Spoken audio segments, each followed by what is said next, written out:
পাকাদা সত্যি সত্যি চলে যাচ্ছে আমাদের ছেড়ে, খুব খারাপ লাগছে কিন্তু। তোমাকে কতবার বললাম যেও না যেও না, ফালতু গিয়ে কি হবে, থাকো না গ্রামে, কি হয়েছে? আরে খাই না খাই এখানে দেখার লোক আছে, যেও না ফালতু, আমার কথা শোনো। না রে একবার যাই বুঝলি, ঘুরেই আসি। ডেলি এখানে বাবার কে গালাগালি খাবে বলতো, ফালতু। আর ভাগ্নিটা দেখলি তো ওর কি হাল, একটুখানি গ্যারেজটা চালাই বলে কোনো 2 পয়সা দামই দেয় না আমাকে। তো তাই বলে তুমি বাইরে কাজ করতে যাবে কেন? দেশের দিকে থাকো, ফালতু গিয়ে কি হবে? না রে যাই বুঝলি, এবার পুরো মুডই উঠে গেছে, গিয়েই ছাড়বো আজকে। এটা বললে না তো, কোথায় যাচ্ছ?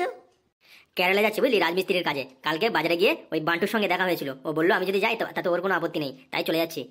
যা সালা, কালকে ব্রিজে গল্প করতে করতেই সত্যি সত্যি চলে যাচ্ছ? আমার তো বিশ্বাস হচ্ছে না, যেও না ফালতু, দেখো বিপদে পড়বে। তা কি বাসে করেই যাবে নাকি? এই বাস কি কেরলায় যাবে? না রে, বাসে করে গিয়ে ও হন্যতলার ব্রিজের নিচে দাঁড়াতে বললো, তারপর ও আসবে, ওখান থেকে গিয়ে কোথায় নিয়ে যাবে তারপরে যাবো।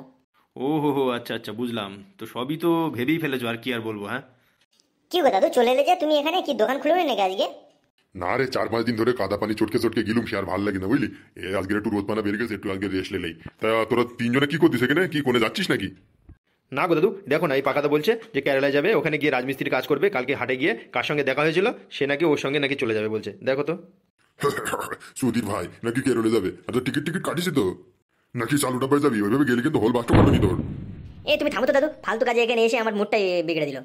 তুমি জানো কিছু কেরালায় কিভাবে যেতে হয় কি? না তো, আমার চুলটা তো রোদি সাদা হয়েছে। হ্যাঁ সব জানি, তুই কি জানিস? হ্যাঁ কি জানিস? রিজার্ভেশনের টিকিট মিকিট কাটতে হয় ট্রেনের আগে থাকতে, ওসব তুই জানিস? হ্যাঁ তুই যাবি কিন্তু কতদূর কেরালা, কতদূর জানিস? তুই কি মনে করেছিস কি কেউ উঠে পারা নাকি যে এক পা দেবো সাঁকো পার হয়ে যাবো চলে যাবো? ওসব আমার জেনে টেনে লাভ নেই, ফালতু আমার ভালো লাগে না। বাবা ডেলি গালাগালি দেয়, এক মুঠো মুড়ি খেলে 10 বার গাল দেয়, ফালতু আমার থেকে ভালো লাগে না। এখানে যাই, ওখানে গিয়ে যাই হবে না। তা কি সত্যি সত্যি যাবে তাহলে? আমি মনে করলাম হয়তো দাদুর কথাটা শুনবে তুমি। বাপরে বাপ, তুমি তো কারোর কথা শোনার জন্য প্রস্তুতি নেই। দেখো কি আর করবে। চল চল চল, আমরা ব্রিজের দিকে যাই। এই পাকাটা তো শুনছে না আমাদের কথা।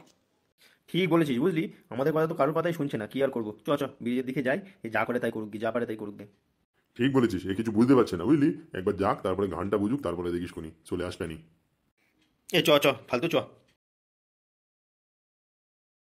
যাও, আর কি বলবো আমি। হ্যাঁ কি গো বাপু, যাবে না যাবে না? অনেকক্ষণ ধরে তো নাটক করলে। এই বাস ছেড়ে তো ছেড়ে তো, যাবে না মনে হয় বাপু। ও ভাই না না, যাবো যাবো, দাঁড়াও একটুখানি দাঁড়াও, একটুখানি জানো, একজন আসার কথা আছে, দাঁড়াও। না দেখা করে গেলে না খুবই সমস্যা হবে। আমি ওসব জানি বাবু, তুমি নিয়ে আসো না আসো না, নাহলে এখন ছেড়ে দিচ্ছ। ওই খলাসি, চল তো চল। যাবে না মনে হয়, সাই গুচির সাথে দেখা করে এখানে যাচ্ছে। অত বাবু দাঁড়ান যাবে না, তুমি যাও তো যাও, নাহলে ছেড়ে দিচ্ছি এক্ষুনি আমরা। ভাই 10টা মিনিট ওয়েট করো ভাই, 10-15 মিনিট, তোমাকে আমি এক্সট্রা দেবানি, 500 দেবানি তোমারই, কোনো টেনশন নেই। তালি বাবু ঠিক আছে বুঝলে, 10 মিনিট কেন, তোমার 8 ঘন্টা দাঁড়াচ্ছি। পরের বাসটা মানে এক্ষুনি আসবেন বুঝলি।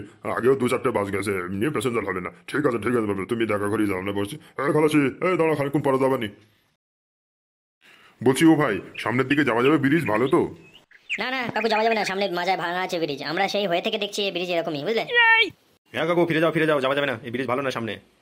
আচ্ছা, তোমরা তো তাহলে তোমাদের বাড়ি কোথায়? আশেপাশেই বোধ হয় নাকি? তোমরা তো তাহলে সব জানো। হ্যাঁ হ্যাঁ আশেপাশে, তো কি হয়েছে, ভালো না ব্রিজ, যাও যাও। তো বাপু বলছি 20টা টাকা হবে, আমি একটু মেয়ের বাড়ি যাচ্ছিলাম, তাহলে তো আমার হেঁটে হেঁটে যেতে পারবো না, তাহলে তো অটোই করে যেতে হবে।